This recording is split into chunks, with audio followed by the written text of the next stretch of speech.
What I'd like to do is spend a little time talking about first the history of social networks and health and sort of the social determinants of health model, where that fits into the work, a little bit of a timeline of the history of the field. And then I get to introduce to you a series of basic concepts that are going to run as themes throughout the rest of the week. And so things like what is an adjacency matrix and things like this. So that's the plan. This is going to be part one of the fire hose that is the rest of this week. We're going to do a lot of repetition, or maybe not a lot of repetition, but a fair amount of repetition. And so you'll get a chance to see bits and pieces again. But as with everything we do, the purpose of this workshop, the whole reason that NIH funds us to do this, is for you to learn how to do this work and get something out of it so you can go on about the rest of your careers, producing in this field and generating a community. So at any time, stop, interrupt, and make this a valuable thing, right? This shouldn't be just you, trying not to drown in the fire hose. It should be a little bit of spitting back, right? So that would be great. What else did they say about this? The one thing to keep in mind for this week is you're getting about a semester's equivalent of instruction hours in terms of the amount of time in a week. The difference is you're getting it in 4.5 days, right? And so you're not getting time to go home, do homework, read, reflect, come back and do it again. And so this is what this means, and what we know pedagogically is that you're going to forget a bunch of this, right? So you're going to get it, you're going to gronk on it, you're going to say this is fantastic, and then 2 weeks from now you're going to be back at your home universities with your data set, you're going to have R open, and you're going to go, what the bleep was that? It's I can't find this damn package, right? And so that's part of the reason that everything is videoed, right? So we have everything online, all the R scripts are online, all of the slides will be online. Excuse me. But also don't be shy, right? We're here to help. And so if you find yourself, a week from now and you're trying to rerun the scripts and it's not working, send us an email and we'll do our best to help you out as we can, right? So that's kind of what we're here for, and we're hoping to make this a valuable learning experience for everybody.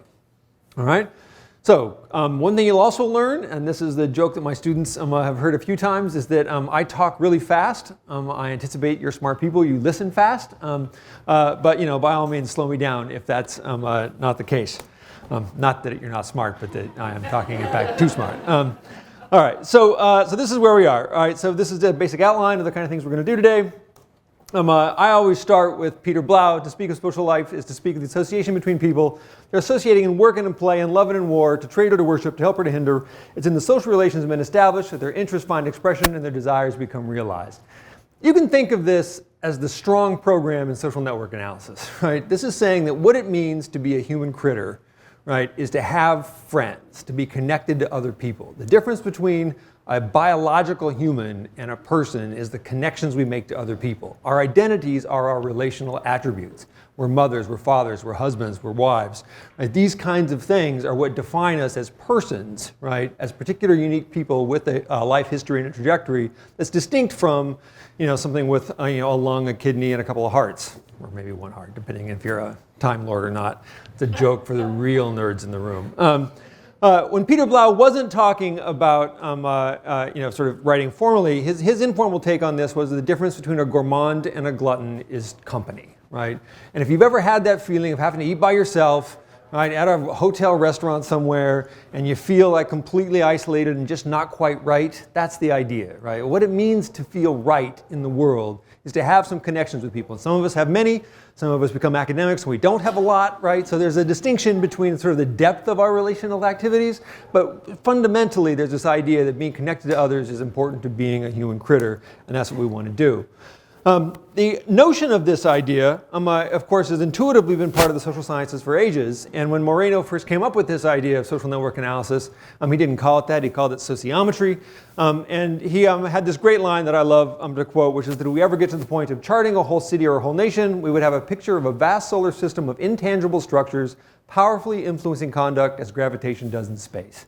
And that's the promise of network analysis, that there are these connections between us, that we're linked in various and sundry ways, but they're invisible, they're intangible, they're hard to get our hands on, especially if you just try to go out and look at them, you can't see them. And so if we can make the invisible visible, we can work on it, we can do something with it. And so Moreno tried to do this literally. He would take relationships and he'd write them down and create these kind of pictures that we're going to see a lot of over the next few weeks or few days.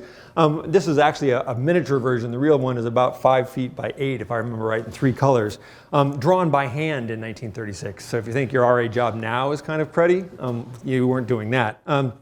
But the idea is that if we can just take a look at these pictures, right, we can learn something about a setting that we might not otherwise be able to see. And that's what our plan is today, is to try to find ways to actually not just make sense of them and make them visible, although we're going to do some of that, but also to figure out how to quantify them and put some scientific elements to it where we can make things replicable, rigorous, and understandable across settings, right?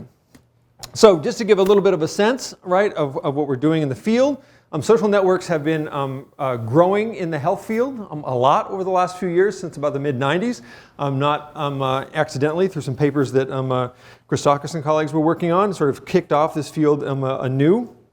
And if you think 4% is not a fairly large number of papers, just think that the papers on obesity are about the same size, right? So there are about as many papers on networks of health as there are on obesity in health, right? So this is not a trivial amount of work being done, and it's also an amount of work that's been being funded by both NIH and NSF. And so this is a really nice, ripe time to be jumping into this field. That this is the kind of, especially given current funding trends, this is the kind of shape curve you want to be on, right? So things right now, people are investing money in understanding how networks affect health and trying to make sense of this both as a substantive standpoint and a methodological standpoint, and we are part of that, as what you might expect. So what do we mean when we think about networks? When people think about settings, they tend to think about them as institutions, as communities, or something. This is what a high school might look like. If you're just a standard person, I ask you to describe a high school. You have some Gothic building with some bricks. If you're in Florida, you might have some palm trees. But when a social network analyst thinks of a school, this is what a school is, right? So a school is this really crazy mess, right? To me, this is a high school. And a high school is a pattern of relations, and it's a system of these relations that has a regularized structure that's understandable that affects what kids are doing in that school. And so in this particular setting, this is one of the ad health schools, you can see a bit of regularity to the graphic. Now you're going to see a lot of these graphics, and we're going to have an entire session on how you generate them and what's a good one and a bad one. But in general, for most of the time, what you're going to see are known as a space-based layout. And so points that are close to each other tend to be tied to each other or have lots of friends in common. Points that are far apart tend not to be tied to each other or don't have friends in common. And so in a high school, as you might expect, like here's the junior high, the 7th and 8th graders, and then here are the high schools. So we get the 9th graders, the 10th and 11th graders, and the seniors in yellow. And so you get this nice little ordering from 7th grade through seniors, that's from about the northwest there through the southeast. In this particular setting, there's also a second dimension that seems to be structuring the schools, which is race. Right? So this is a school where the distinction between white kids and black kids is about as extensive as the distinction between junior high kids and high school kids, even though the junior high kids live in a physically separate building, and the blacks and whites are always in the same buildings with each other, right? So this is a kind of setting where if you're going in and walking into this school, going to the lunchroom, you're not going to see one community, you're going to see 2 communities, right? And that's going to be a very different kind of experience if you're a black kid with lots of white friends versus a white kid with lots of black friends, or black friends with only black friends, and so forth, right?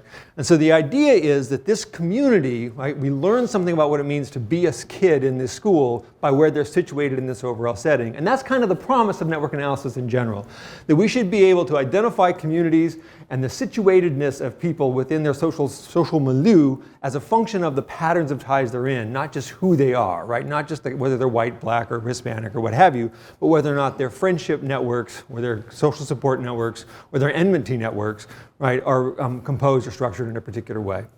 And that's the goal that we're trying to uncover from a measurement and a scientific understanding side.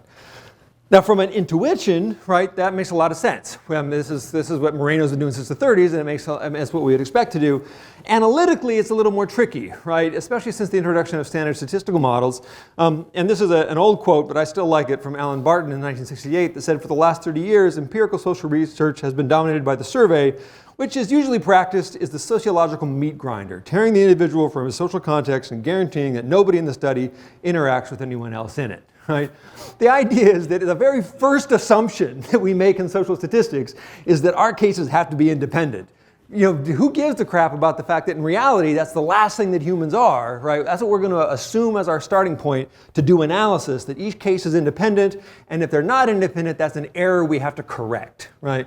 What network analysis is doing instead is saying it's not an error to correct, it's a thing to understand, right? That's the lifeblood of social life, is being able to understand how folks are connected to each other, and if we can make sense of that as something more than a correction problem, right, as a statistical error that makes it is inconvenient for our optimization routines, we might actually learn something about how human beings engage in the world and interact. And so that's what we're trying to do, right? So social network analysis provides us a set of tools to empirically extend our theoretical intuition with some kind of rigorous statistical modeling that doesn't treat it just as an error, right? And so then basically, and this is a kind of a cartoon version, but where we're going to go for the rest of the next few weeks, is that network analysis is a set of techniques, or relational methods, that's motivated by this structural intuition that people embedded in context are as defined by the relations around them matters, right, and that it shapes who they are. It's grounded in systematic empirical data, right? So this isn't just our intuitions or our one-off looks at something. It's not a convenient sample. We try to do a rigorous job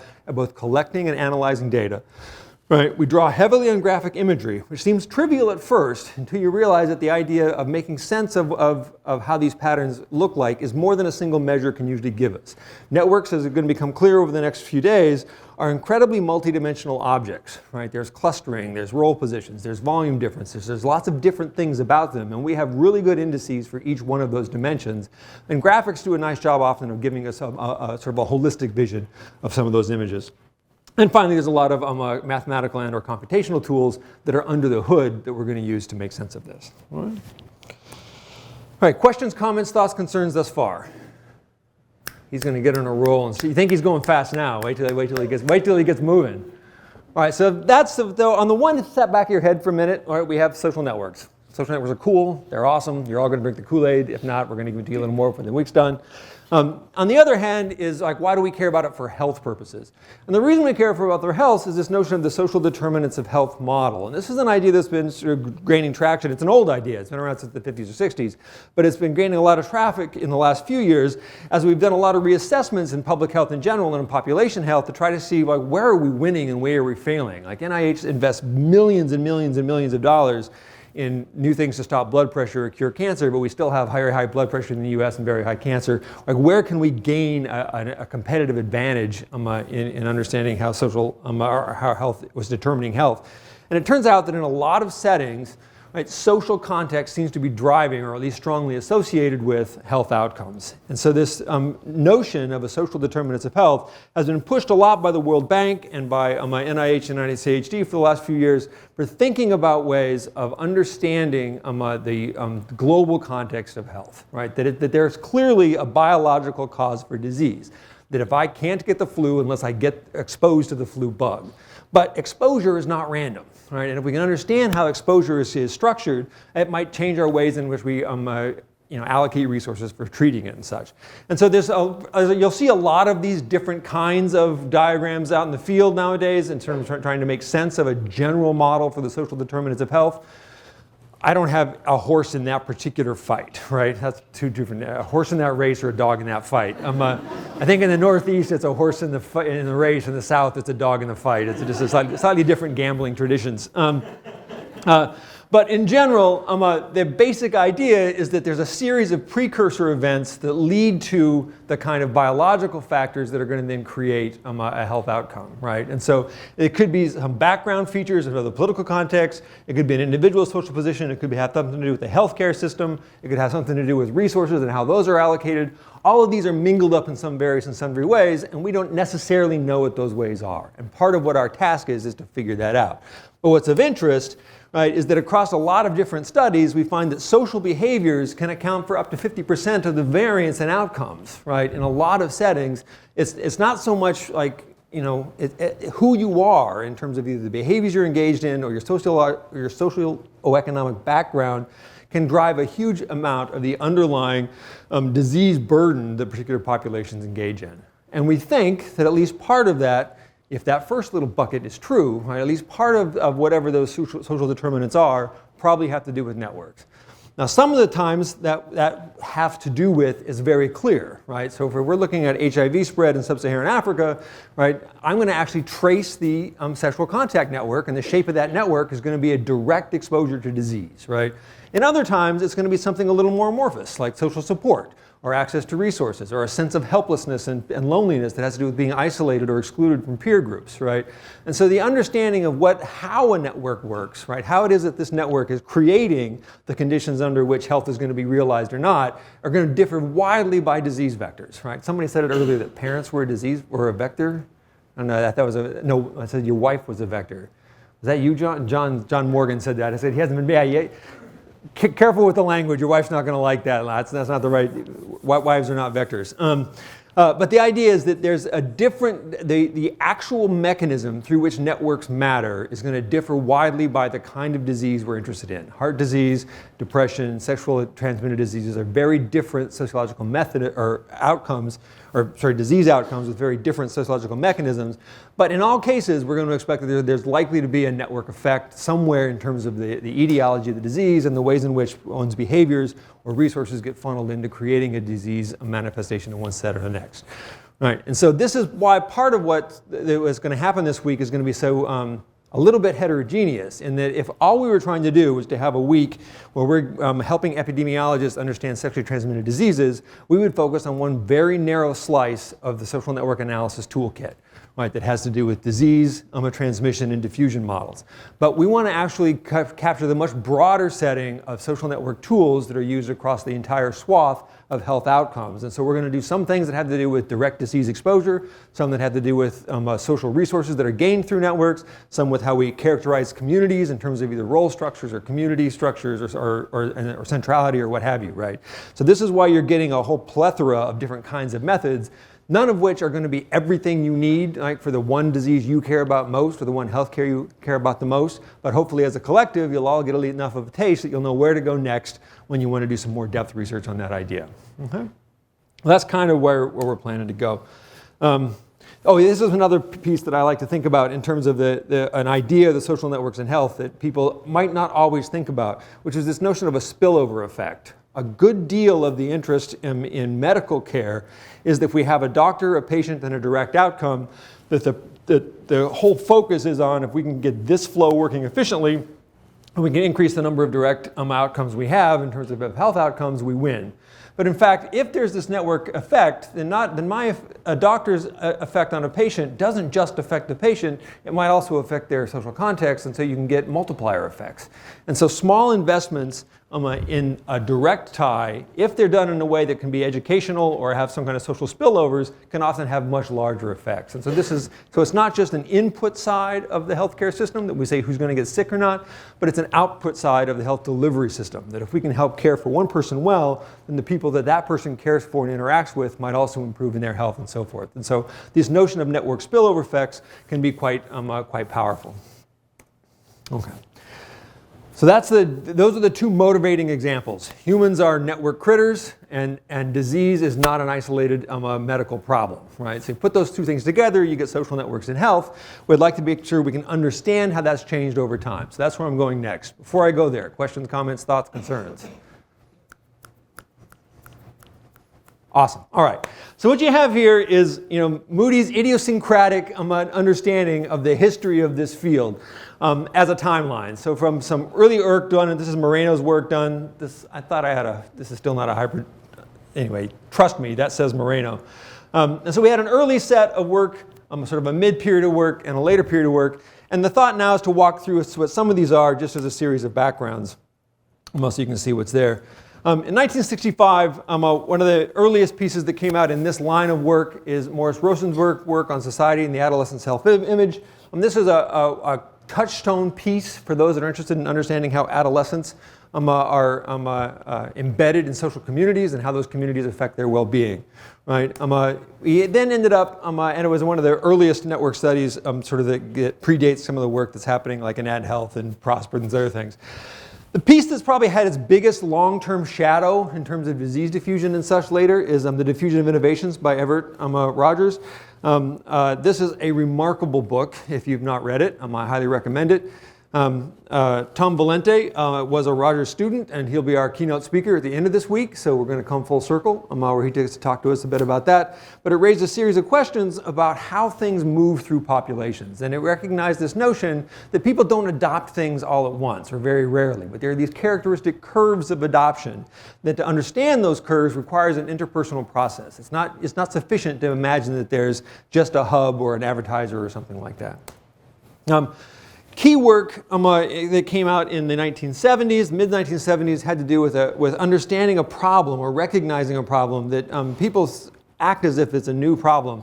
But this is the notion that there's a distinction, there's a causal ambiguity to network associations, right? So if kids have a lot of friends who smoke, is that because they selected those friends and they already had a predisposition to smoking, or did their peers cause them to smoke? This is a problem that's going to be known as the reflection problem in economics. It's also known as the selection or influence problem. It's one flavor of endogeneity. But it raises this question of causal ambiguity, and it raises a methodological question of how do we go about identifying the causal effect of networks if we actually want to make a lever pull, right? If we want to do something in the world to create an outcome, we need to know that it's a causally impactive effect as opposed to just an association.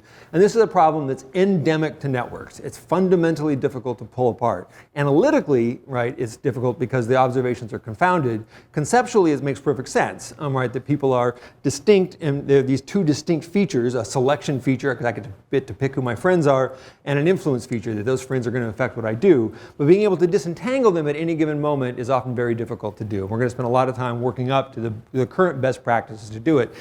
My own personal bias on this particular effect is that I think that 20 years from now we're going to look back on this in the same way that we look at sort of the nature and nurture debates now, right? So is it all nature? Is it all nurture? Like everything's a genetic effect. If you were doing social determinants of health in the early 1990s, everyone thought that twin studies were going to solve the problem. It's all genetic. It turns out that it's not, right? There are genetic components, right? It turns out there are environment components. And just in the same thing we find here, almost all the work we've done thus far shows that there are both selection and influence effects. And so the question really isn't so much, right, whether one is active or not, but whether or not we can have more or less impact on one or the other to create an outcome that we care for in terms of driving health. The thing that probably kicked off more than anything else the social determinants of health literature is some of this early work by the Berkman Group that was looking at how integration in social settings affected health behavior over a long-term period, right? So this is one of the first studies that went back to the same group of people and discovered that those who had high numbers of social connections ended up faring better from a health outcome than those who didn't prospectively, right? So it wasn't just an association or a self-report, but starting with people at time one and carrying them forward, we found this effect of who was being connected or not. It's a great set of work. The 90s and the late 80s, the mid 90s, the mid 80s to the late 80s saw the rise of the HIV epidemic and incredible panic in the public health community over this.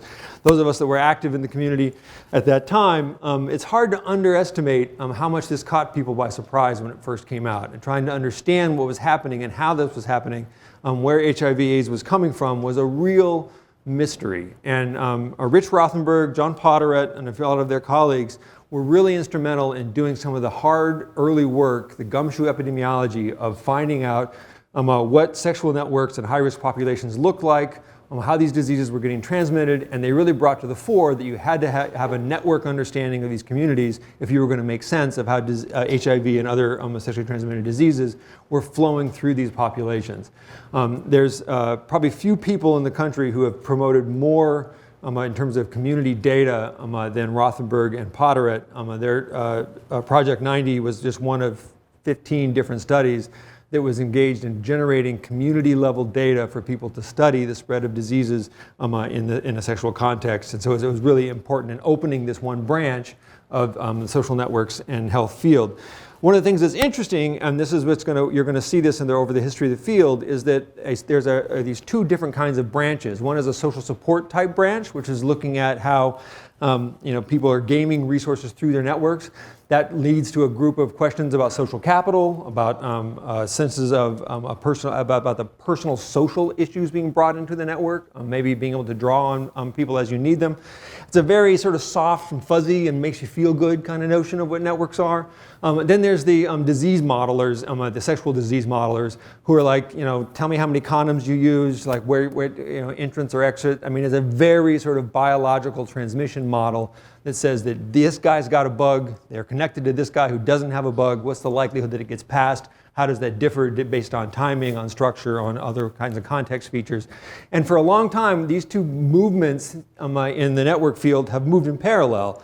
And they're just now starting to see them sort of come together. And that's by working on the recognition that social goods can be transmitted much like diseases, right? So these beliefs, memes, ideas can move through networks, not exactly like diseases, right? It's not the same kind of exact process, but we can rob a lot of the ideas from one and carry it over to the other. Moreover, the flip side is also not untrue. That once you start taking into account genetic drift of biologically transmitted bits, notions of mutations of ideas come to play within the biological side in the same ways it does in the social side. So these types of ideas in the diffusion field are getting mingled in a way they hadn't been before, and I think that's a good thing for the field.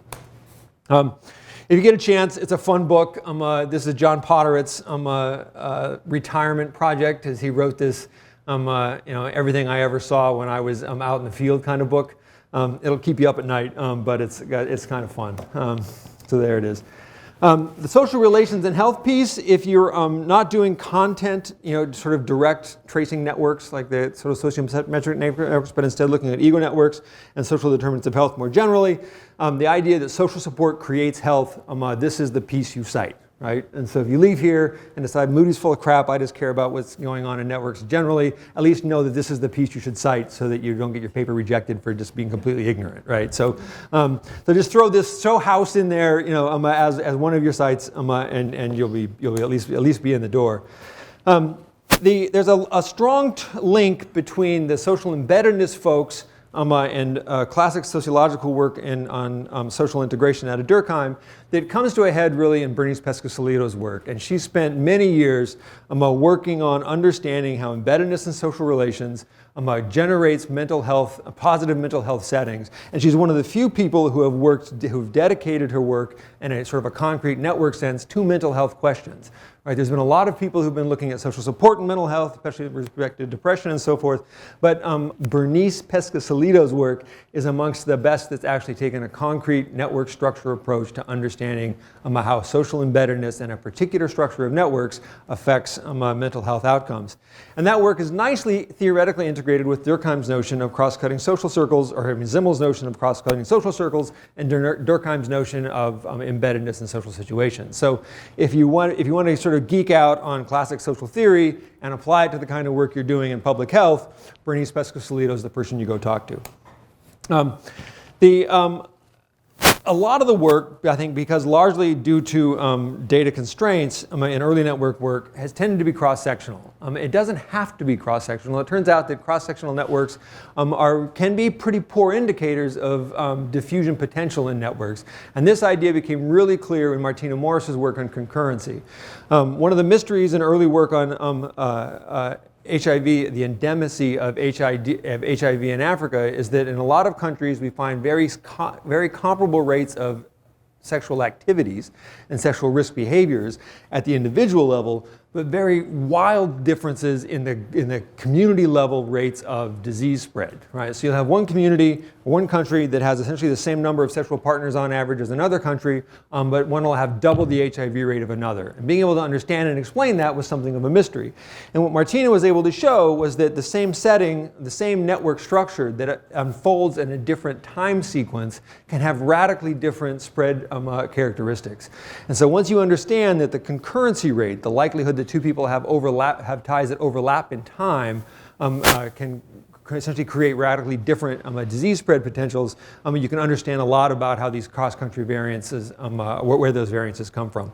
So this was, I put Martina's work in here largely because she was one of the first to really highlight this temporal feature of networks, and a point that is, again, a piece that we're going to keep working on over the next few years.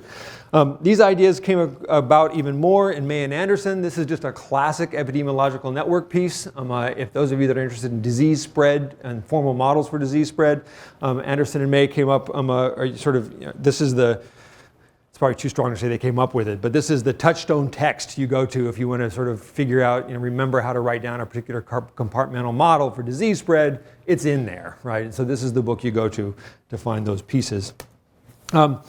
Bauman and Ennin right here at UNC, Ennett and Bauman, just down the street.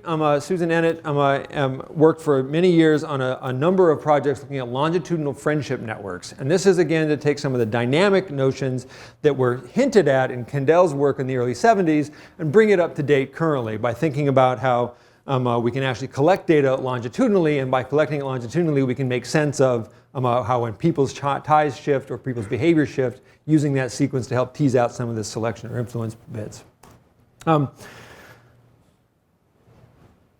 remember why I had those in there. I've drawn a blank. All right, the modern analog to Roger's work on the diffusion of innovations is Tom Valente. Tom Valente's work on network models of diffusion took the population curve idea that Everett Rogers had and actually put it in place with actual network structures. And so this is another one of these books that if you're going to write a paper on network diffusion and don't have this cited, your reviewer is going to wonder exactly what you're doing, right? So this is a good piece to have on your set, but it also really highlights how there's a lot of differential, not just in terms of the population level, but where diffusion starts. So he was able to, he really brought home some of the ideas of centrality as a key element of diffusion processes and social behaviors, and this led later to a lot of his work on peer leaders and understanding and how we might identify people in network settings who can be agents for change. It's like these are the folks that would make it possible, if you were to identify them, to seed an intervention and so forth. And a lot of his recent work has been on that kind of piece. Moving into the 90s, we get into some of the things that are sort of driving current research. Ad Health was done. The first wave of Ad Health was done in 1994. First in-home wave was in 1995 and 96. And we're now on wave 3 in the field of Ad Health, where we continued to follow these folks that were in the high school, in 94. They're now in their 30s. And so it's fascinating to be able to have these ability now to, this has been one of the first global network data studies. And so instead of, one of the problems with most network research is that if you make the assumption that we actually want to study the whole network, what you're really doing are case studies. I have a single network, I'm going to study that network, I might need a population survey sample to do it. It's expensive to get a lot of them. And so Ad Health went out and collected data on 124 different global networks. And that was remarkable, right? So that gave us a sample of networks that we can actually compare. Since then, we're starting to see a lot of these studies. So now there's a number of studies, especially in the development context, looking at places like Sub-Saharan Africa. So we have one in Kenya, we have another one in India, 2 in India actually here collected at Duke. Looking at whole village networks, right? So we're able to take this idea that we can not just have, where Ad Health was one of the first, where you have a bunch of networks, right, as opposed to a bunch of people in a single network. And that's really important if what you want to do is understand how global network structure affects outcomes as opposed to individual structures. All right? This notion about where HIV is spread and where it comes from, Carl Latkin's work looking at drug user networks. This was the other major vector for moving out of the HIV side, other than sex networks. And Carl Latkin has done probably some of the most dramatic work in this field out there. He's sort of set up an entire research project around not just understanding what these networks look like, but developing the tools, particularly survey tools and outreach tools, for going and collecting this data. Because it turns out that these data are not easy to collect, and it requires a huge amount of trust on the part of the population that the researchers aren't going to turn them into the police or otherwise, go over their position in some bad way. And so Carl Latkin was very sensitive to this, and he's developed these tools over the years for make this research possible, and it's been a huge boon to the rest of the community for people being able to do that kind of work. The most current phase of the network modeling world has really been a statistical turn. Right? We've gone from a data collection intensive work and sort of stuff happening with Latkin and Morris and these folks, Potterit, Ennett. All of that work was really heavily focused on just getting us some data to play with. Right? But most of the work that was done with that data was pretty descriptive, or just sort of held their nose and sort of ignored a lot of the statistical violations that I made fun of at the start. And so if we want to take seriously the idea that we care about networks, but we also want to model it in a rigorous way, we need new statistical methods to do that. And the StatNet team and the exponential random graph models that someone spoke of before were the first volley in what's become a really nice sequence of different types of statistical models for understanding networks. And we're going to talk about those today. But I would say that's probably, not today, but this week. And that's probably just describing the kinds of things where the field is going. Some knuckleheads wrote this crazy paper on adolescent sexual behaviors. We want to talk about that later. Since then, a lot of work's been going on about race disparities as well, right? So there's this notion that networks are not just sort of nodes and lines, but that there are the things that structure networks are wider themes in the community, right? So if we understand community structures, systems of disadvantage and so forth, we can make sure that we understand how those things translate into what networks look like. The piece that's probably created the greatest debate in the network field in the last few years, and in some ways have made it possible for us to do our work because it raised all the questions we care about, has been Kostrakis and Fowler's work, the spread of obesity. There are days, I suspect, when Nicholas wishes he never wrote this paper, just because of the amount of blowback it got. I think most of that blowback has been unfair, and we'll go through that in detail when we get to the diffusion section. But there's no doubt that this piece sparked a movement, right, of thinking about how behaviors in networks are contagious and how that kind of contagion is really effective, right? And so this is a really remarkable achievement in the sense that it really was a spark to this tinder that was already out there and ready to go. And then finally, there's this work done by this crazy guy, Tom Valente, who again we're going to see at the end of the week. It's a great book. It was on the reading list we sent around to think about how social networks and health can be engaged as a sort of a more omnibus way. So if you're again, just to sort of highlight why we might care to work on this field, this is what this curve looks like in terms of articles in the Web of Science. So again, you're in a good spot in the curve. This is not this might be frightening. Like this might be about to crash precipitously with this kind of growth curve. But for now, like ride the wave, right? This is the time to be there. How might we make sense then of what that I can't do a little timeline for all 18,572 papers. So I'm going to show you a little trick that I like to use for summarizing large bodies of literature, and that is to turn it into a network. And one thing you're going to learn from me over the course of this week is I turn everything into a network. Right? I am not just a network empiricist, I'm a network imperialist. And so you can imagine by doing this with what's known as a similarity network, right? So we can imagine a paper, the analysis of human papillomavirus vaccine debates on MySpace blogs, classic that I'm sure you've all read. And that paper is similar in various and sundry ways to papers about socioeconomic and racial and ethnic status, to papers about something about quitting smoking, another paper about online environments. And so that similarity structure of where that paper fits can actually blow out, if we go out multiple steps, into papers about health blogs, about HPV, about Twitter, about smoking and behavior, right? So you can tell I picked this paper really randomly.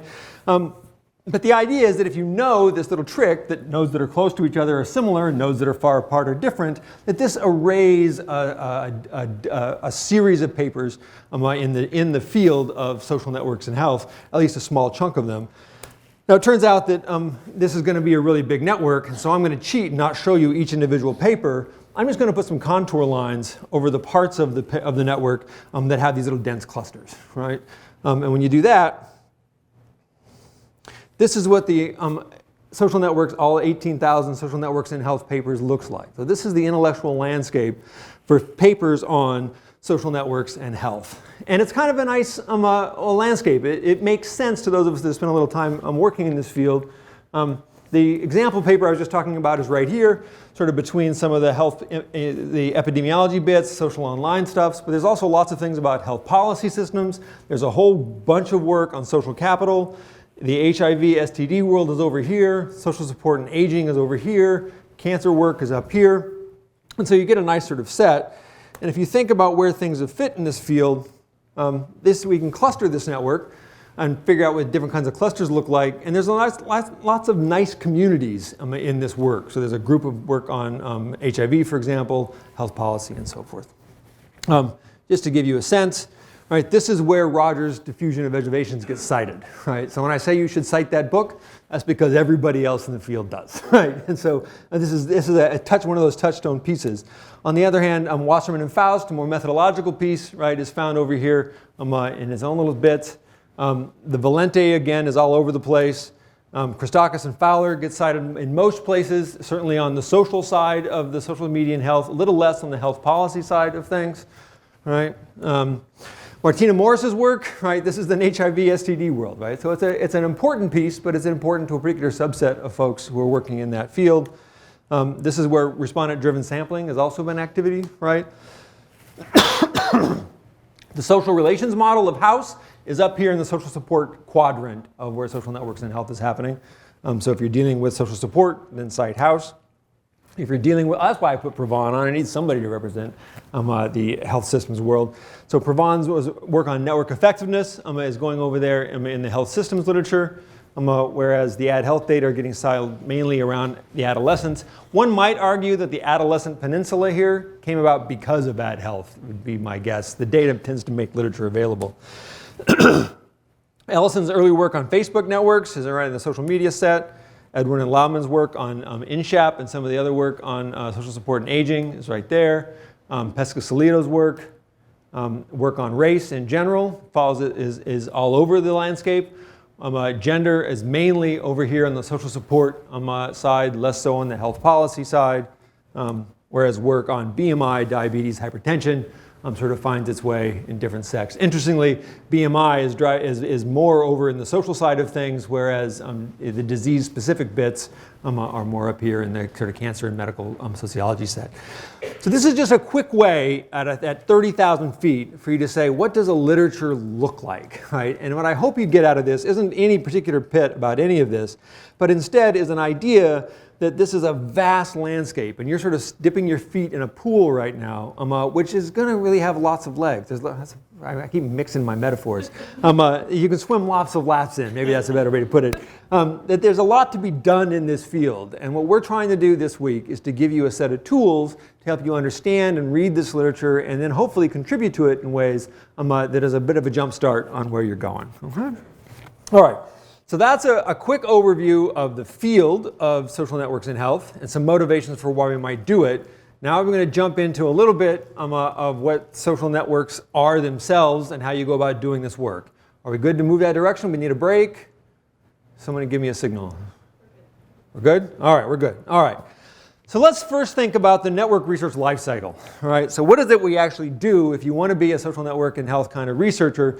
This is the kind of thing that I think you would probably do. You're going to start with a series of research questions. From those questions, you're going to either go to data collection, which might mean unique, new data collection you do yourself, or it might be finding a data set or a set of data sets that have the things you want. Once you have those pieces, then you do some kind of a scoring and exploration cycle that happens here, where you collect some metrics on that data that you've collected, you calculate those metrics in some reasonable way, and you see what they mean. And that's often a feedback process, right? And so this is a dynamic process where I create some scores, I do exploration, I do this back and forth. That then ultimately leads me to a model, right? That is, I'm going to predict something as a function of something else. Now, it might not be out of sample predictions. We don't usually do that in the social sciences, though in health you might actually want to. But in general, we then need an appropriate model given the pieces we have in front. And from that, then that generates new results, which more often than not create new research questions for us that we have to solve, right? So we have this kind of a cycle of questions through data, through methods, through results, back through questions again. And each of these has pieces that we're going to care about in this workshop, right? So if you're going to collect data, you need to know how to manage that data and how to clean that data, right? If you're going to score data, you need to know some different kinds of scorings that we care about, things like centrality or homophily or something. We're going to talk about those all in detail. Exploration is going to deal with things like visualization or clustering. Modeling, we're going to have some kind of statistical techniques like other kinds of network autocorrelation or ego structure and so forth. And part of this, and we're going to go through these bits in detail later, but the idea is that this course this week is designed to walk us through this research collection process, right? So, how do we do that? When I think about networks, I like to think about it in terms of a series of different approaches, and there is a cross-cutting set here. One is the networks as variables approach, right? So here we're thinking about, let's take these large structures that are out there and boil them down to some features that we really care about in order to predict something else. So kinds of questions might be, are kids with smoking peers more likely to smoke themselves? Right? The alternative might be networks as structures approach. So what generates hierarchy in social relations, right? So in this case, we're trying to come up with some feature of a network to predict an outcome. In this case, we're trying to characterize what the network itself might mean. In both cases, I like to distinguish what I call a connectionist approach to networks from a positional approach to networks. And so the connectionist approach to networks is really networks as pipes, right? So this is how do you get an STD? It's because you're connected through a chain of events to someone else who already had an STD. And this is an idea that we tend to think of pretty normally. Like this is the idea that when we think about networks, we tend to think about networks as pipes. That a friend of a friend introduces me to somebody, and that person introduces me to somebody else, and I get a job, right? So the whole notion of weak ties giving me a job is because those pipes carry information that I wouldn't get otherwise. Positional notion of networks are networks as roles, right? The networks characterize ways of interacting with sets of people that are regular and understandable, right? And so that parents are distinct from children, cops are distinct from robbers, bankers are distinct from teachers because of some way in which they interact with other people in the network. And it might not be that two vice presidents in the world ever talk to each other in their life or ever have any chain of connection between each other, but they might behave exactly the same way because they have a crappy job where they take all the crap and the person above them gets all the benefit, right? And so this notion of having a position that defines what you're at is a function of the pattern of ties you have as opposed to the people you're actually tied to. Once you have that, then you can think about this as either a cause or an effect, right? So networks as pipes causing things is the classic diffusion problem, right? So if I want to understand where something moves in the network, I drop it into the network, I watch those pipes go through, and diffusion seeds throughout the entire network. On the other hand, as a result, I might care about how these pipes got formed, right? How does social integration come about? What creates a link between sets that might not otherwise be linked to each other? That's a fundamental question about social integration, and it leads to whole questions about homophily, peer selection, and so forth.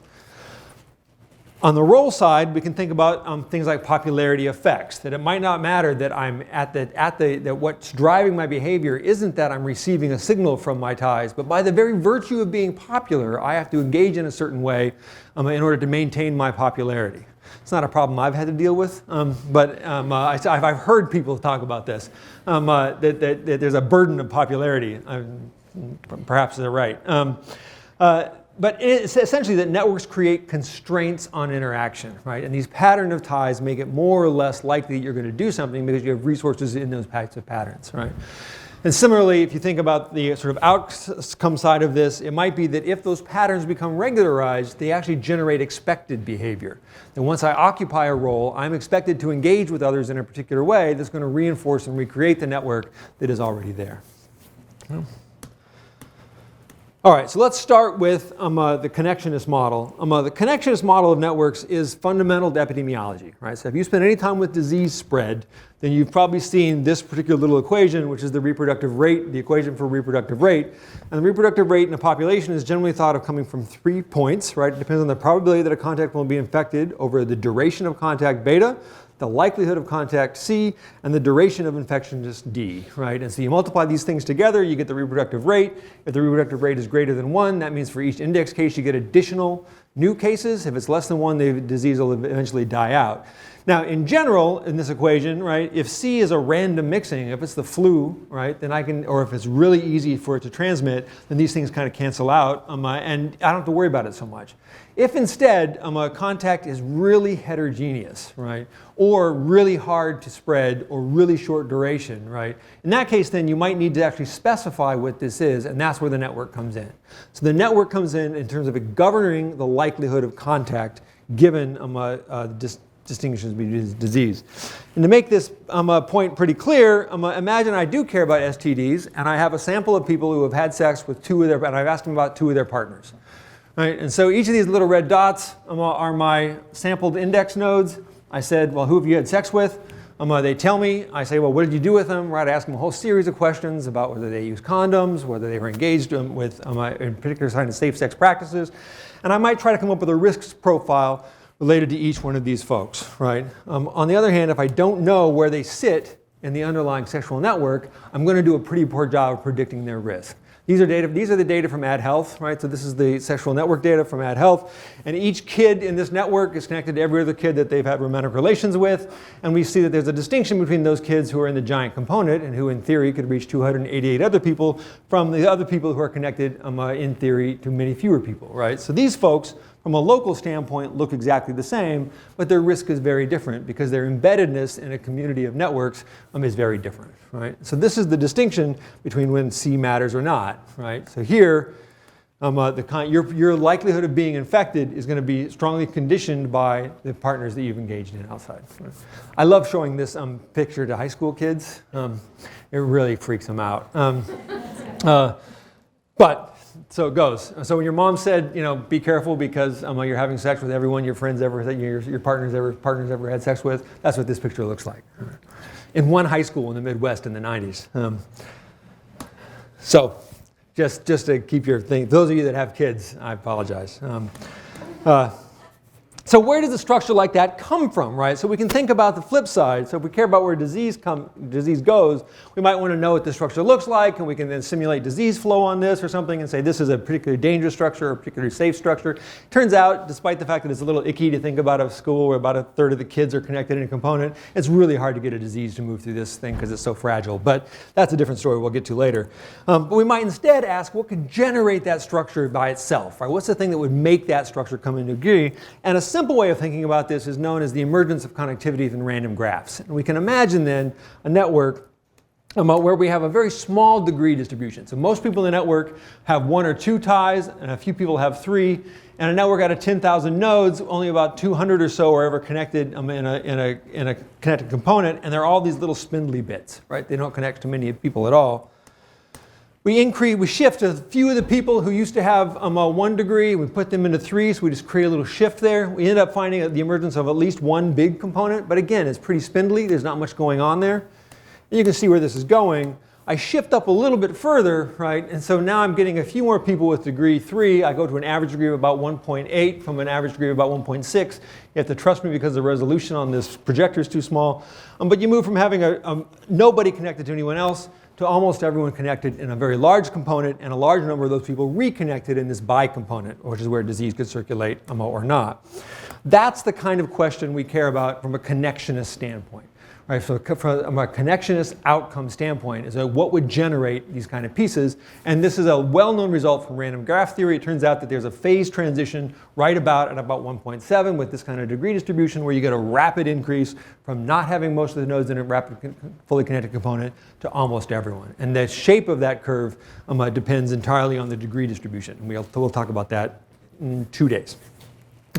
Usually it'd be 3 or 4 weeks if this was our class, but we're on the fast track, so that's where we're going. So that's the connectionist idea. Now let's think about a positional network. So imagine I give you this network, right? 5 people. 2 of those people share romantic love. Those 2 people feed 3 people that fight with each other. Sound familiar? Any idea what that might be?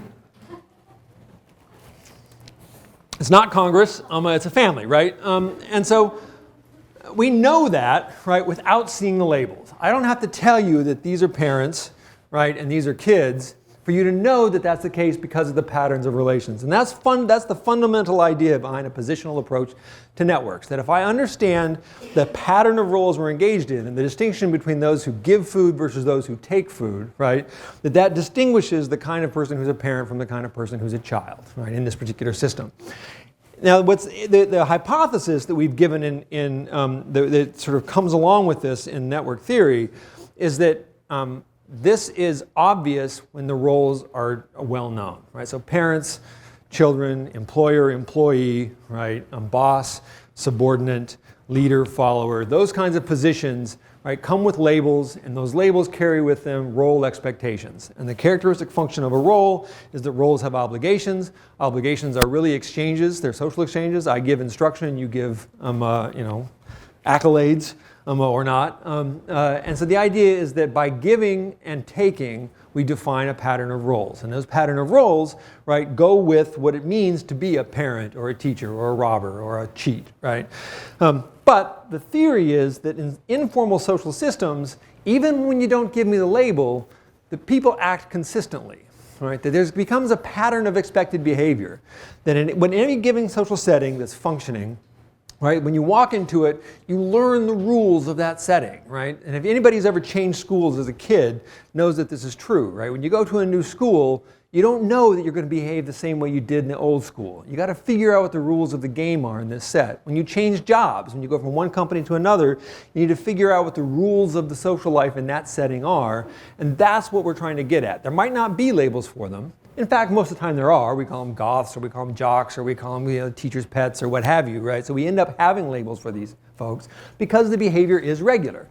But we don't need to have the labels to induce the positions, and that's the idea. If we can induce the positions from the trace left over in the patterns of relations, we can understand how social systems work, and by so doing, predict behaviors. And so we might expect that people who are on the outside of a social system but engaged really strongly with teachers but not so much with peers, right? Like we might call those teachers pets if or brown nosers if we're other kids in the high schooler, right?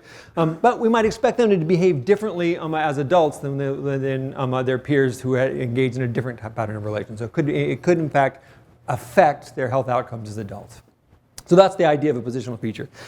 If you were to take a balance between connectionist effects and positional effects in the literature on social networks and health, I'd probably say 85 to 15 or so, if that, maybe 90 to 10, that the vast majority of work is on diffusion processes, things like peer influence and other kinds of disease diffusion, and very little is on positional effects. The spots where you see positional effects right now are centrality effects, are people who are more or less central in the network. Do they engage? Are they more or less, whatever outcome you have, and social isolation, right? So those are the two bits that have been happened, but this notion of role behaviors hasn't been studied that much, and it's really worth, I think, it's a growth. I see it as an area for growth potential, and I'll try to convince you of that over the next few days. I wish we had it for a few weeks. So that's some theory. We all right? I told you I talk fast. All right, so now we're gonna skip theory now. Done. Boom. That's it. Now we're going to data. Is that okay? All right, we're going to talk a little bit about classic data structures. This is to give everyone the same foundation, just to give us all a language to talk with. This is going to be a bit repetitive. Other people will say similar things over the course of this week, but that's probably okay. But I just want to make sure that we're all on the same page with respect to where things are going over the course of the bet. So, social network data are really two types of data. One type of data that anybody who's ever been a social scientist have already worked with, and another part of data that you may never have worked with, right? So the two classes of data are data on nodes, so the data on the rows of a data set like you're used to using. This is your classic standard sociological rectangular data set where each row, each observation is a person, say, and each column is a variable about that person. Classic rectangular data structure.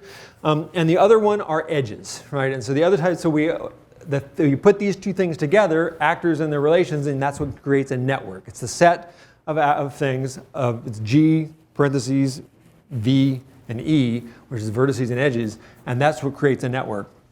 The one thing you're going to unfortunately learn over the course of your career in social networks is that we have a plethora of jargon, right, and very little consistency in how that jargon is used.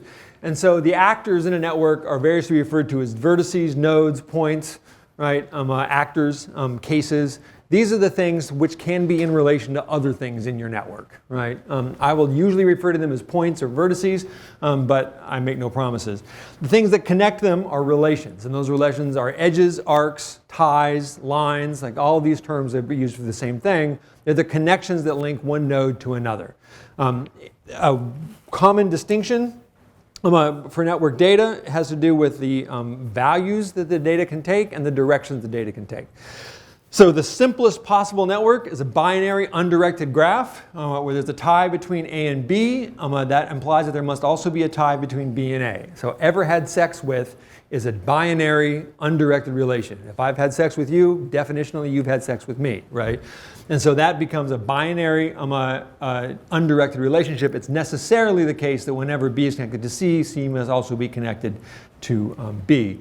A directed graph, on the other hand, is where it's possible for those relations to not be reciprocal, right? So if A likes B, B may or may not like A, right? So affective relations are directional.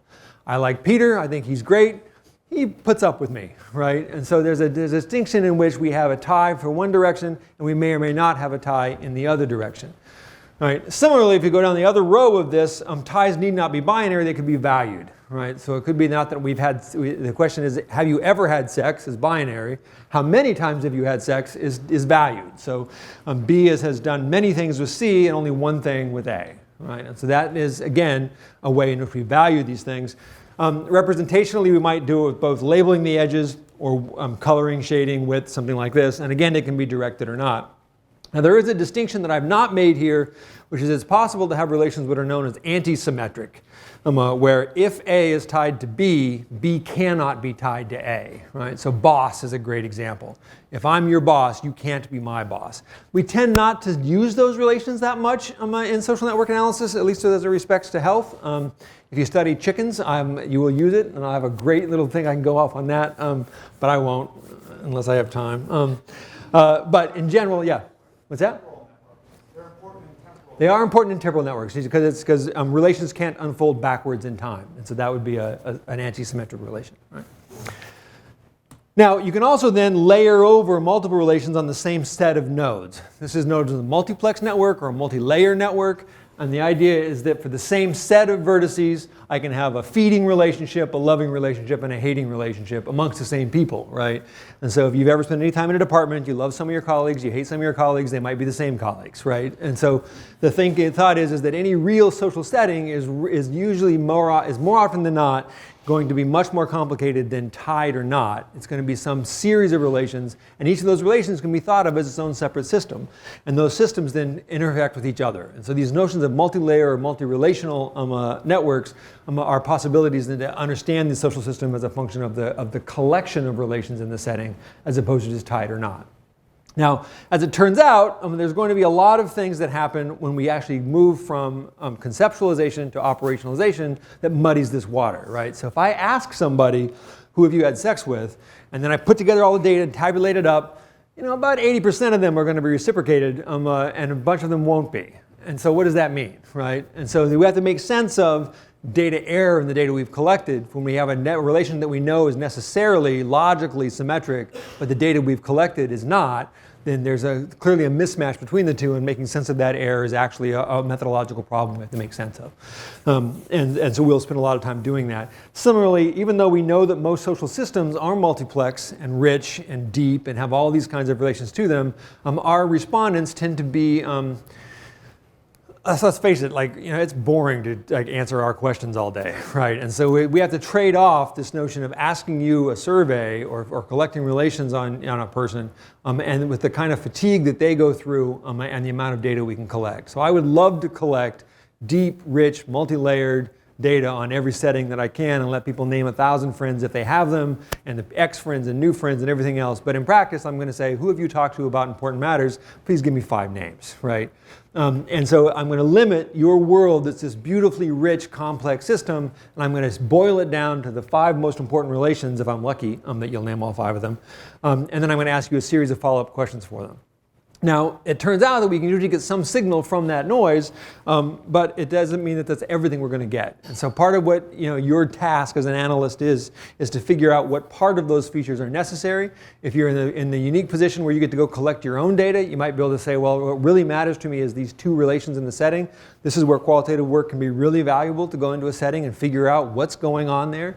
Why is it that I care about this kind of relation versus the next? And that then informs the kind of questions that the quantitative analysis can give you.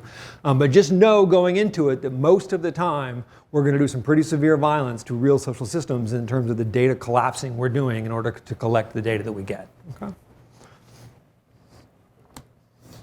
All right. We have types of data.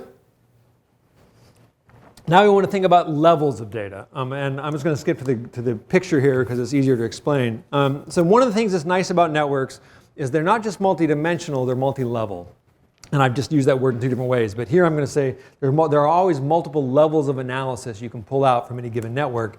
And so, for example, you might think that the only thing that matters in your setting is just the best friend dyad. And lots of studies done in psychology have been done only on a best friend dyad. You ask a kid who your best friend is, and then you ask a deep set of questions about that one friend.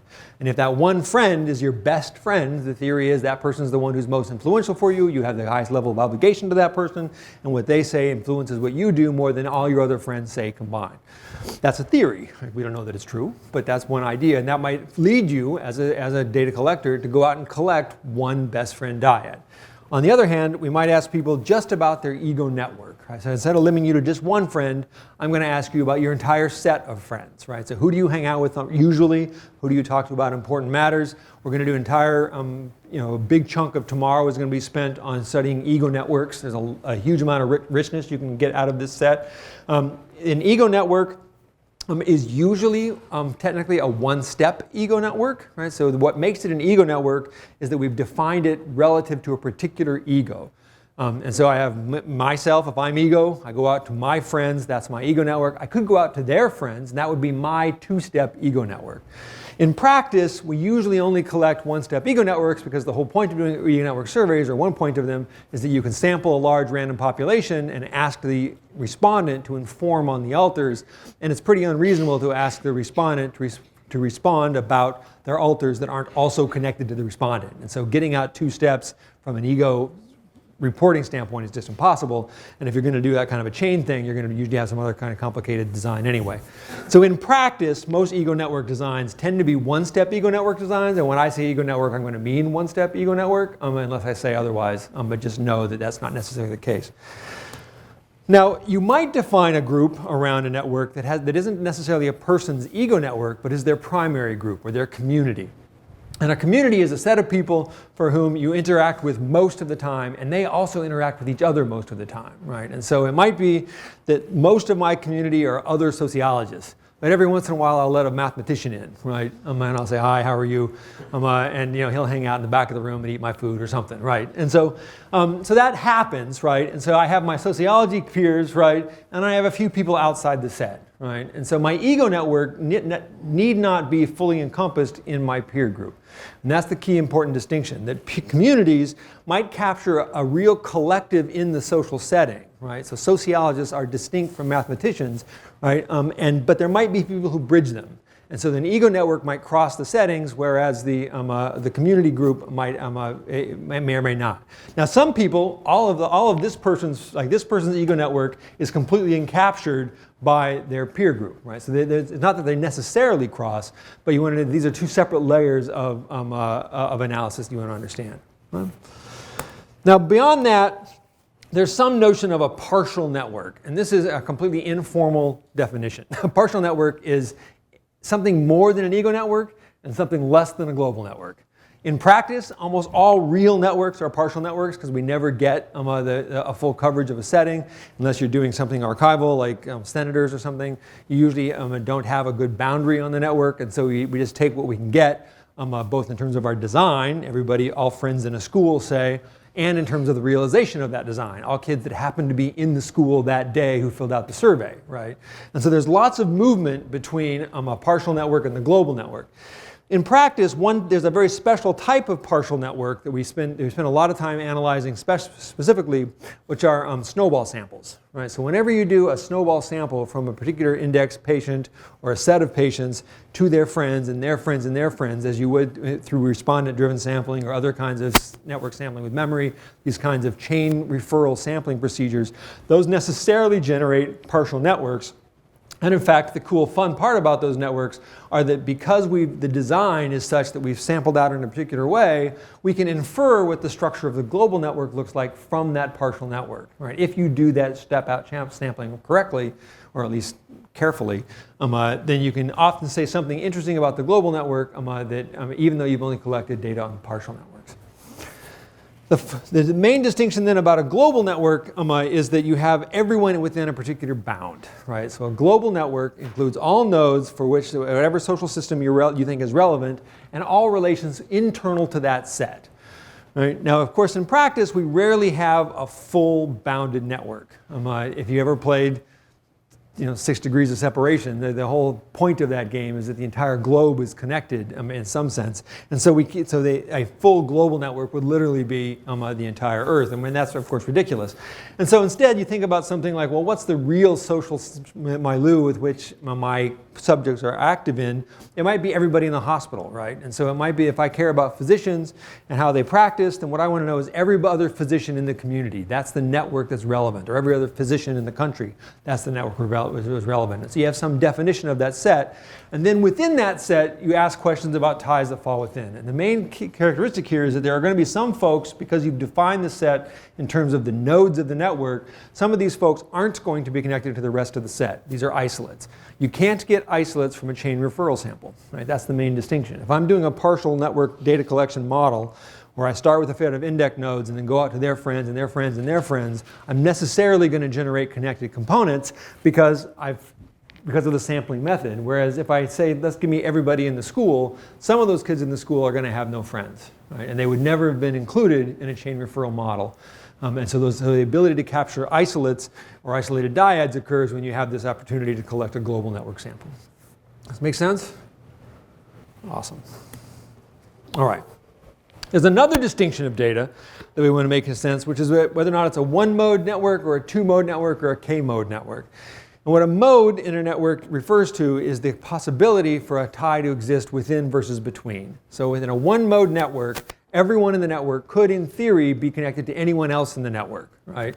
So if it's friendship among social networks and health researchers, there's no logical constraint between you being friends with anyone else in this room. Or you might not be friends yet. Hopefully by the end of the week you will be.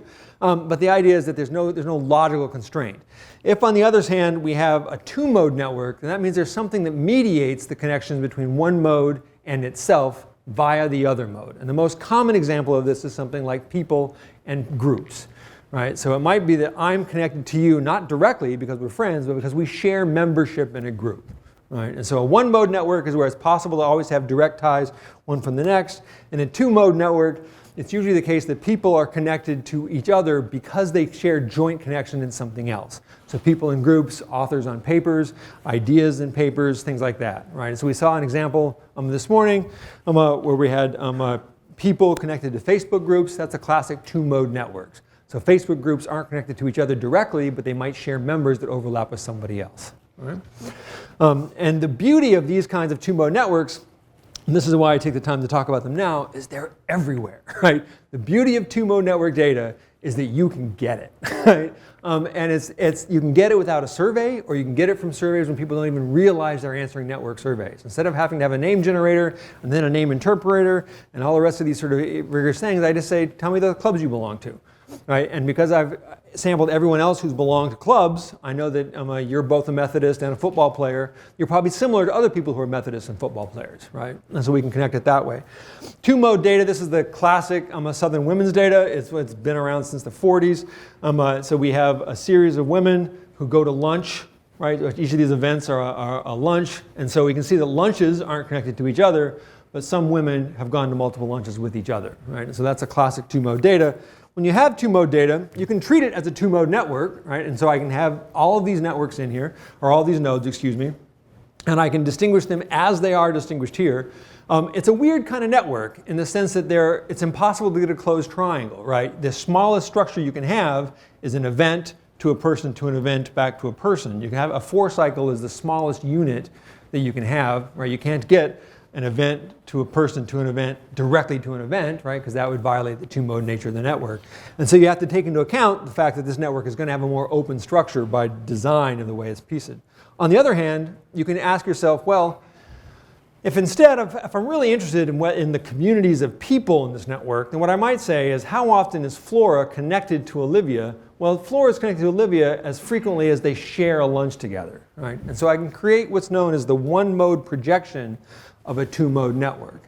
And a 1-mode projection is literally that. It says I take the network of just one of the modes, either the women or the lunches in this case, and I ask how often do they share the other mode. Right?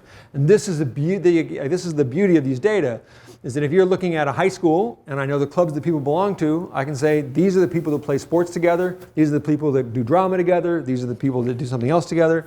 This is a data set that you're all involved with, right? If you've ever done scientific collaboration, right? A collaboration network is the 1-mode projection of authors linked through shared papers.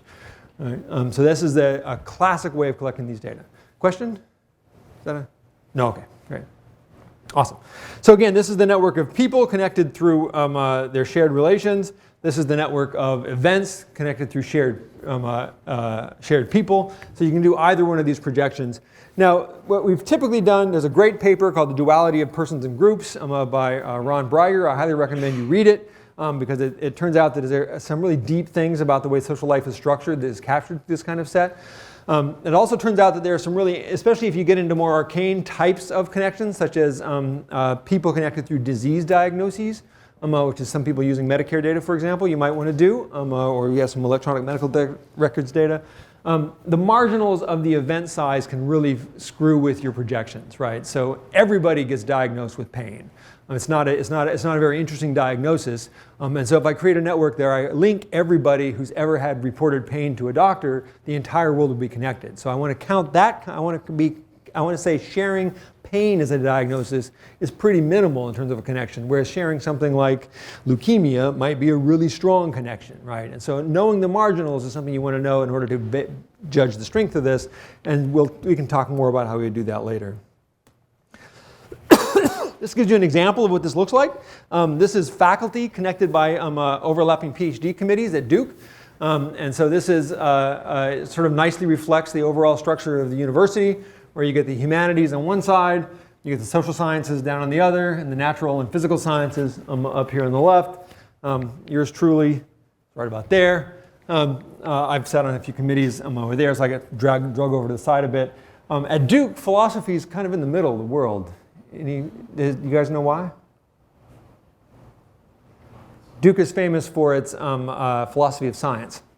So a lot of the PhDs, a lot of the people who have committees here have natural scientists on the committee who are subject matter experts, right? So it creates a link between the two. But we can do it for more health relevant features. This is patients who've shared hospitals.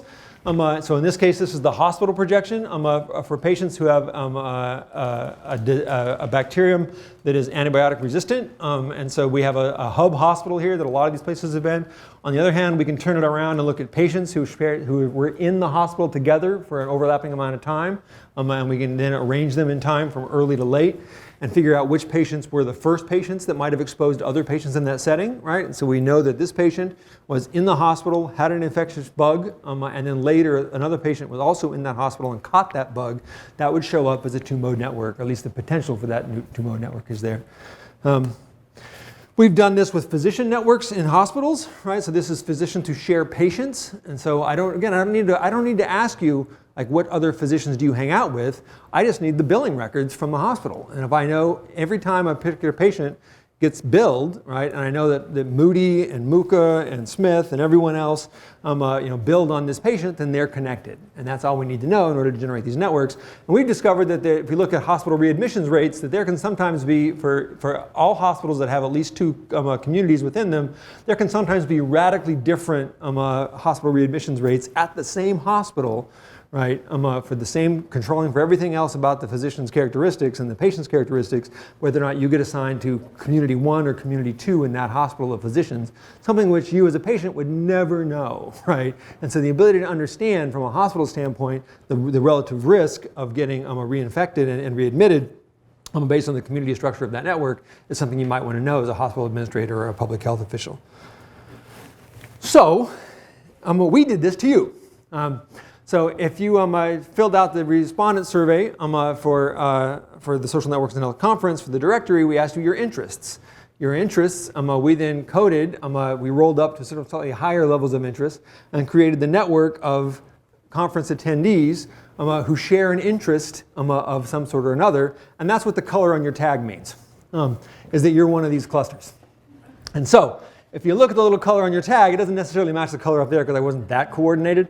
But this, in lieu of us going around the room and having each of you tell us what your interests are and introduce you to everyone else, your task over the course of this week is to seek out other people in your color, and don't be exclusive, you can people in other colors, and figure out what in fact you're sharing, right? And so the idea is that if you're sharing a color, you're also sharing some interest, right? And one thing you're going to notice is that this is a very dense network, and I excluded the terms network and health, right? So this is sharing beyond just networks and health, because it turns out a lot of you are interested in networks and health. But above and beyond that, there seems to be a fair amount of interesting connectivity. The modularity of this network is about 0.3, so it's like not a really strong, these are not strongly distinctive clusters. And I cheated dramatically to get these colors to come out from each other, and I'll tell you how to do that cheat when we get to the visualization day. But the idea is that seek each other out and say hello and see how your colors go. All right. So those are types of data, levels of data, ways of collecting data, and modes of data. Questions, comments, thoughts, concerns thus far? We're now in week 3 of my graduate class. I have a question. Yeah. So what's like for individual behavior still though? So when you're talking about being able to predict, is it still being able to predict just an individual's behavior, or is there any research that's looking at being able to predict like collective behaviors? Yeah, usually you're actually better off predicting, just because of the difference in variance, predicting group differences as opposed to individual differences. So if I'm doing collective, for example, when we're looking at those physician networks, we can distinguish the mean rates, we can predict the mean rates for each cluster much better than we can predict any individual physician's rates, right? And so, in fact, and this is not necessarily something that's necessarily unique to networks. It's just always easier to predict a collective mean than it is an individual score. But yes, oftentimes what we will say we're predicting individuals, but really what we're doing is comparing group means, right? And so to actually be able to predict an individual's outcome on a particular sort of thing in the future is really hard. Being able to predict that a particular tie is something we do, at least in theory, with some of the exponential random graph models, but that's the case. All right, so we've talked about these different kinds of data. I haven't shown you what you might do with that data or how you might actually hold it or make some sense of it. And so this is where we're going to do some slightly different data structures that you might not be used to playing with that are unique to networks.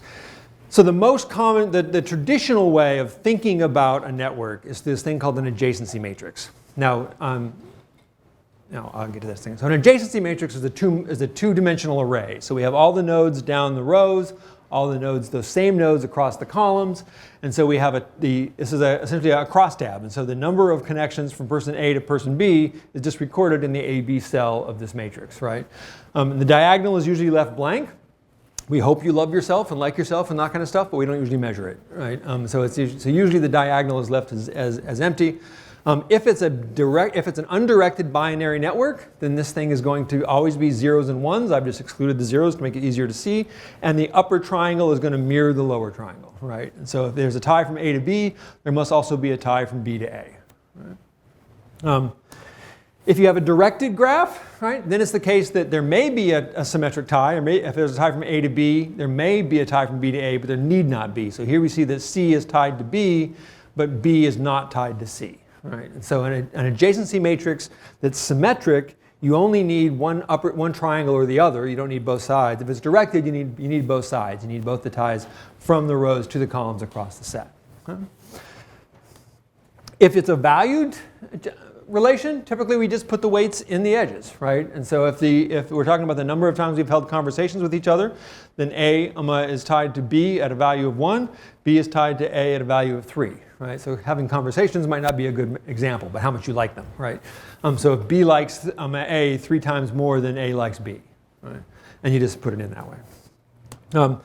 Now, it turns out, of course, that an adjacency matrix is a great thing to think of as a mathematical object because we can do matrix algebra on it. And so you want to keep that idea in your head. From a data science standpoint, it's a miserable thing to hold around because it ends up being this giant thing where you have the square of the number of elements than you do the number of people. So if I have 10 people, I have 100 cells I have to care for, even if I don't have 100 actual data relations. So instead, what we typically do is we focus on what are known as sparse matrices. And so a sparse matrix means that we have a huge number of these ties are going to be zeros, and we can just assume that to be true. So I'm going to record the non-zero elements and assume all the ones that are not recorded are in fact 0. And that allows us then to go from an adjacency matrix to an adjacency list or an arc list. So an adjacency list is probably the most familiar data structure to social scientists, and then it's just a rectangular database with a 1 row for each respondent and a column for your first friend, your second friend, your third friend, what have you, right? And so there's a column for each person that you could be tied to in the network, and the content of the cell is the identity of the person you're tied to, right? And so this is an adjacency list representation. An arc list or an edge list is just an edgewise recording of the same thing. So I have each tie A to B, B to A, B to C, and so forth, working our way down. The beauty of these kind of things is that it's relatively easy to add in the other attributes you care about, right? So if I have an adjacency list format, what I do is I end up having a parallel set of columns for each set of columns that I have in terms of identities. So if I have A is connected to B, the value of my tie to my first friend is held in that column. The value of my tie to my second friend is held here. And so the key is you have to make sure these things are held in parallel in some way or another. And usually we do that with variable names, right? And so if I have friend 1, I might have strength of tie 1. If I have, friend 2, then I have strength of tie 2, right? And so you just keep these as parallel column names, and it's relatively easy to maintain. If you have an arc list, it's really easy to record and carry along edge attributes, right? So I can just add another column to each edge so that the value of the tie from A to B might be 1, the value of tie from B to C is 2. I could then say its type is of friend, enemy, what have you. If there's an edge level covariate, I just add it onto the edge list, right? So it's really easy then to carry that data along, and it's a very efficient way to store edge level information. Now there is one problem with arc lists and edge lists, which is that it's impossible to store, it's not impossible, but it's easy to lose your isolates, right? So if you have an isolate, how do you represent them in an arc list? Well, you could represent it as a tie from ego to itself, from A to A with a value of 0. That at least maintains the node set. Or you just have to somewhere else know what your unique node set is. So most of the time when we deal with network data sets that use edge lists, we end up having a separate data set, which is our population of nodes, which is fine usually from the health and social science standpoint, because that database is usually the thing you're dealing with anyway. Right? That's the database that includes their race and their sex and their gender and everything else you care about. But it's easy. But if someone hands you just an edge list, right, and that edge list doesn't include self loops, then you have to recognize that you're only sampled from the population those who have relations, and isolates will be excluded. Right. The beauty in an adjacency list is that isolates are just people who have empty columns, right? So you keep everybody in the row. Make sense? Now a lot of the data manipulation tools that we deal with are going to have all of this stuff under the hood, right? It turns out that for some kinds of operations, if I'm doing a breadth first search, I actually want to have an adjacency list. It's an easier way to search the network because I can use the positional notions of where things are at to get at it. Other types of things, it's most important, it's easiest to work with an edge list. But you as an analyst will rarely need to know that. That's going to happen under the hood as part of the data structures that you don't have to care about. Very rarely with data sets of any size do we deal with adjacency matrices, right? If you get beyond a few thousand nodes, you just can't store it, so it's not worth dealing with. But we will use them from time to time as ways to demonstrate things. Particularly, an adjacency matrix can be a very good way to look at relatively dense networks. We use heat maps on adjacency matrix, for example, to look at visualizations of very dense networks. But by and large, you don't try to manipulate it because it's just too big and a pain in the butt. Does this make sense? Awesome. The beauty of a two-mode network is that it's just a not necessarily square adjacency matrix, right? And so then I have people and their groups, and the number need not be the same, right? So I can have 6 people and 5 groups, and I have a type person A belongs to group 5, person C belongs to groups 1 and 2, person D belongs to all 4 groups, right? And so this is just a rectangular data set. This should look like any other rectangular data set you've ever seen, right? So this is football, basketball, foosball, volleyball, and frisbee, right? These are the things I was involved in high school. And so, a joke, okay. But if you stop for a minute and think about this, right? Like, take seriously what I just said, right? This is like every other rectangular data set you've ever seen, right? This is why I turn everything into networks, right? Because any survey ever given is going to be respondents and variables. And 2 respondents that have the same answer on a series of variables are similar. They're tied to each other. And I can create a similarity network. And from the similarity network, I can do all the little network tricks that I like to do to networks. And so that's why when I say it's easy to turn anything into a network, it's easy to turn anything into a network, because almost every data set you've ever seen is essentially a 2-mode network of people by the variables they responded to.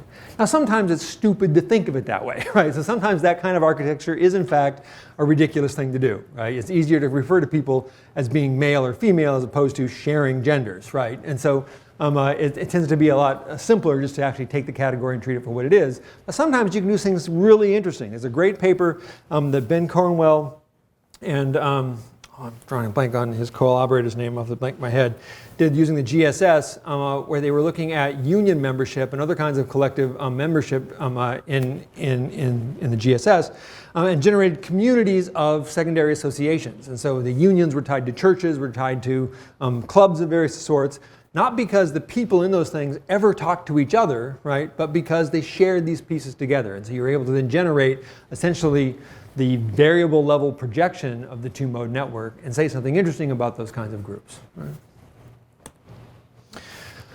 All right, so that's the foundation of things we're going to talk about. Now I'm going to give a little bit of overview of where we're going this week and why we're going to do it and sort of what the logic of that is. Then we're going to take a break, and then we're going to start playing with R. So that's the plan. Right? Before we get there, questions on some of these background pieces? All right, so this, please. Discussed, and when networks are used to maybe identify influential people on the peer leader piece, is that okay if you're not examining those people longitudinally? Yeah. Is that one? So yeah, absolutely. So the question was, thinking about the temporal, make sure I got it right, thinking through the temporal aspect of networks, if you're trying to identify peer leaders, is it okay to do that if you don't necessarily have that kind of unfolding data? The answer is yes, because so long as you've asked people about a pattern of relations that are more or less stable. So it's like, who are influential to you, or who have been influential to you, or who do you talk with frequently, something like that, where a relatively short-term collapsing over time doesn't do huge violence to what you think the communication structure is going to look like. If I instead wanted to know who's the most likely to be a super spreader in an STD network, then I really need to know when the relationship's unfolded. But if I care about who's going to be a group leader in a community, then odds are good that the people who are popular on Monday are also going to be popular on Wednesday, and that kind of fine-grained timing doesn't matter that much. But it really does matter if you think a little bit about the scope of communication. So if you look at science networks, for example, it's often the case that we collapse over broad reaches of time. And that's not unreasonable if I look at collaboration networks, because the odds are good that if I wrote a paper with you in 1980, we're still in communication in 1982, right? And we probably were at least in communication in 1979. And so being able to think about those kinds of time windows makes sense, so long as you're not don't go crazy with a joke, right? So that's and a lot of what's of interest in the dynamic network analysis work we're doing now is figuring out sort of how stable are networks over long periods of time. So for pure administrative reasons, it's often the case that you will do a survey that would be maybe twice a year is a pretty high frequency survey, but often yearly. And so we just have to assume that the ties from time one to, that within each time wave are relatively constant, and we try to model the ties from time one to time 2 as a wave. Whereas ideally we would know when did the relationship start, when did it end, but we just usually don't have that information. So, good question though. Next. Others? All right, so this is the week at a glance. We're here right now. We're going here. And the question is like, what are we going to do this week? So if you think about what this little research flow of a network analysis is, the research question part was this morning, right, and a little bit of what we're doing now. The idea was, and part of why we like to seed this this week with the presentations of the fellows who worked on the year before, is to help get our juices flowing and thinking about what kinds of questions and problems people are working with in the social networks and health. If we think then to the next bit of where data management happens, you need some tools to do data management. And that's first you have to know what your data are and then how to play with it. And that's what John Morgan's going to go over with the lab today. Data collection and data cleaning is all part of how we actually get data. And Jimmy Adams, who's just showed up in the back there, is going to be giving us our presentation tomorrow morning on how to collect network data. And then Maria in the back is going to talk about the kinds of things you need to do once you get the data that respondents actually give you, like when they say things like, who are your best friend, and they say my dog, right? I got to figure out how you deal with those kinds of problems. And so we'll talk about how you do that practically. Ashton Verdery from Penn State, I don't know if he's made it into the room yet or not. Ashton's going to talk to us about respondent-driven sampling and some of the new tools that are coming into being for doing respondent-driven sampling. That's the plan. We then think about how you score networks, how you make sense of the data you've collected. That's going to happen in lots of places over the course of this week, but largely tomorrow afternoon and the next day you're going to get at sort of the simple, basic sort of notions of network scoring, things like centrality, identifying communities, those kind of things. Excuse me. We're also going to talk a lot about the different ways you score ego networks. You're going to see that ego networks come up a lot because ego networks are kind of their own little thing in the sense that they follow this entire string of ways in which you do stuff. The exploration side is Wednesday afternoon, where we talk about community detection and visualization. That's where we spend a lot of time trying to just make sense often of really big data. Right? So we have too much data to actually make sense of it just as a single point, so we can find various ways to explore it that way. Modeling then is the rest of the week, right? And so Thursday is going to be, if you haven't thought about probability distributions in a while, Thursday is the day to try to give yourself a brush up on that before you get there. We're going to talk about randomization networks, random graph models, various sundry different kinds of diffusion models, and so that'll be a kind of a fun day. It's also our day to talk about ethics in the sense we probably should have done that first, but that was the day Kathy Harris was available. And so she's going to come and talk to us about some of the ethical choices that went into making the iHealth data, and that is a nice vehicle for us to ask some interesting ethical questions about how network data in general are collected and used. And then we're going to go back to some results that hopefully generate new research questions, and that's what Tom's going to do for us in the capstone. So that's sort of a big picture of what the sort of the logic of how we organized this week, and we sort of hope we move you from concept through data collection, through measurement, through results in a way that sort of can be natural and help you understand how you do your work. So that's where we're going. In the meantime, let's take a break. If there aren't any other questions, refresh ourselves, and then we'll pick back up with doing some hands-on work. All right, thank you.